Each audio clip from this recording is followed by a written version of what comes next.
Hi, my name is Ayele Admasu. I'm originally from Ethiopia, but I'm now Canadian citizen living in Canada. And I am fighting the government of Canada. You may ask, what is the fight about? I'm fighting the government of Canada because they took my baby girl when I lost her when she was 40 days old. She is now 6 years old. And I was denied access to even see her. Yet they refused to charge me with any kind of wrong from me or any kind of crime. And I hired several attorneys. First one, he forged my signature, changed my affidavit, and when I fired him, he refused to return the file. I hired a second lawyer. He told me he lost the whole entire file. A third and fourth lawyer, third lawyer told me 3 weeks prior to the trial that she remembered she had a vacation coming up and she's not going to represent me. By law, when there is 30 days before trial, no lawyer is supposed to quit. My fourth one quit on me 5 days prior to the trial. So after that, I had to take matter into my own hand. I knew I wasn't going to get nowhere with attorneys because the government can easily corrupt these lawyers. And I started studying the law myself, and I took it all. I became a lawyer for my case. And I've been fighting them. So first I start fighting on the family law case. When they took my daughter, the mother of my daughter had a very serious mental complication, and she have something called bipolar disorder. It's a chemical imbalance in the brain. If she take her medication, she's fine, but when she don't take her medication, then all hell broke loose. Well, in her cases, she had to take the medication. In a way, it's hard to blame her because this medication make her sleep for up to 16 hours. And with that, she cannot give she doesn't want to sleep 16 hours because she cannot be with her baby. And for this reason, she stopped taking the medication with the postpartum depression, all that. She refused to go to the hospital because each time she go, they lock her up for about 2 weeks or more. And so she decided to take the baby and run to a shelter, and the only way she can access to the shelter is by telling them that I abused her. Well, she went to a shelter and she told them that I beat her up from September to November. Back in 2004. The baby was born in end of 2005, October. And but children in society, all they need is an excuse. They believe such a story that I can beat someone up for 3 months from September to November. This can show you also that she was seriously having an issue with her brain, with her mental condition. However, the psychiatrist also said that the baby should not be placed with her mother unless there is a third-party adult if and when the mother gets sick, to take her to the hospital and care for the child. But Children in Society, they took the baby, put the baby in a foster home. I believe the foster parent raped my daughter because the reason I believe this, I'm not sure, but the reason I believe this, the only thing they admit is about her 2 hips being dislocated. Well, they went to extreme to cover up this situation. When I mean went to the extreme to cover up this situation, number one, without charging me with any crime, they couldn't use that September to November, me beating up the mother of my child. It's unbelievable story. Plus, when they did their own investigation, There is a month called October in between September and November. In that month, she was 2 times in Scarborough General Hospital and 1 time in her family doctor. Also was trying, she was at that time, she must have been also not complying with her medication, and she must have had some issues with her situation, mental situation, because when she went to see her the emergency hospital, she did go to she have her own reality. So she said that I beat her up with some coat hanger and I broke her hips. Her back was blue, black, red, and everything. And the doctors, she believed that they will believe what she say. But when they examine her back and they say there is no bruise, her hips was okay, then nothing happened to her hips. I mean, a broken hip, she need an ambulance, but nothing happened, no bruises. So she went again to see her family doctor to get a confirmation.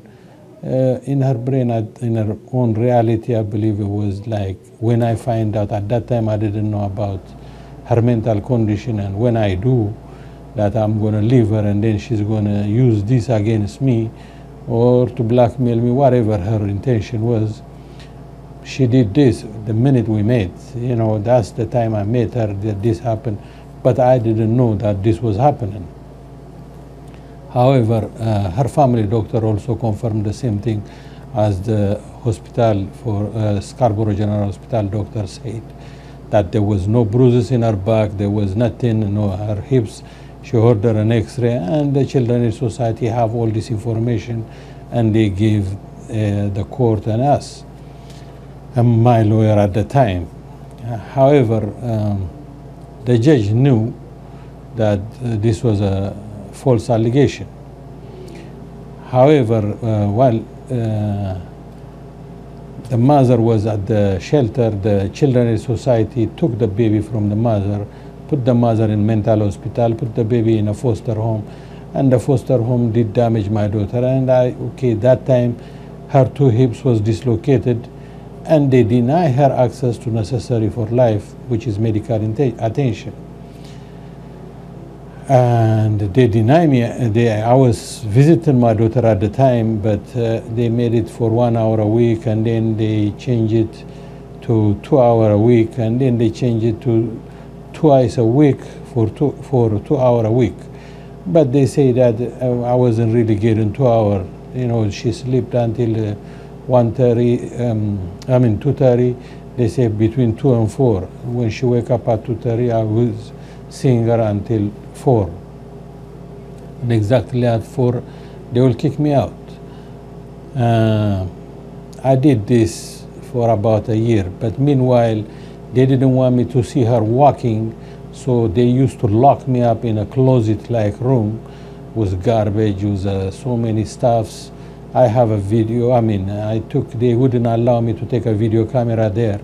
So I was taking a picture with my phone video camera, and I was taking a picture as well with my phone. That's the only way I could get those evidence. However, I'm going to try to email. Finally, I just decided to take when the family case, I wasn't getting nowhere. Even though they wouldn't charge me nothing, they still deny me access to my child. When I keep complaining in court about my daughter being denied access to medical, she used to come up with a bruise in her forehead, in her back head, and I used to say, what happened? And they tell me, due to the injury that her 2 hips dislocation, she kept falling down every 8 to 10 steps she takes, so she kept injuring herself.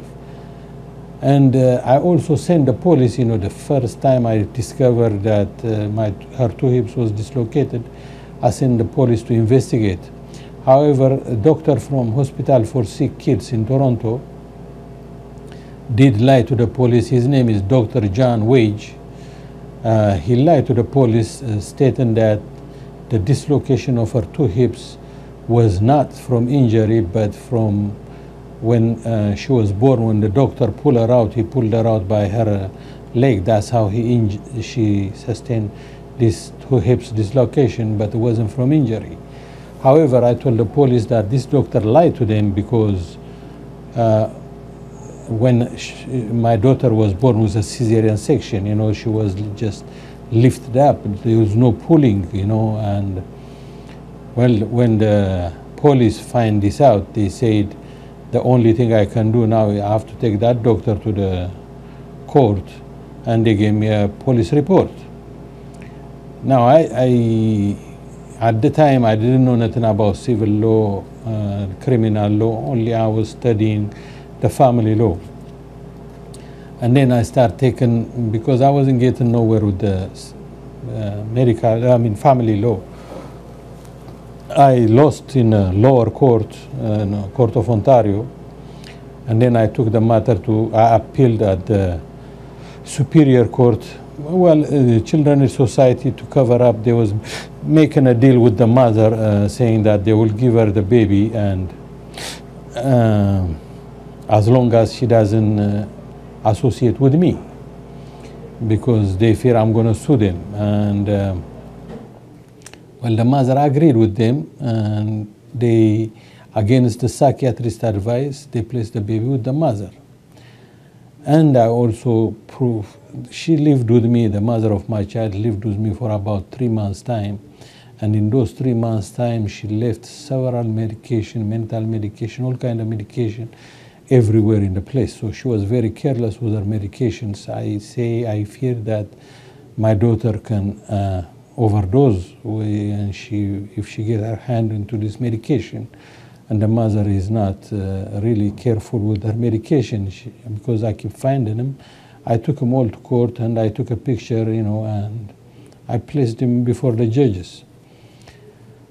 However, the psychiatrist also said she shouldn't be with her mother by herself.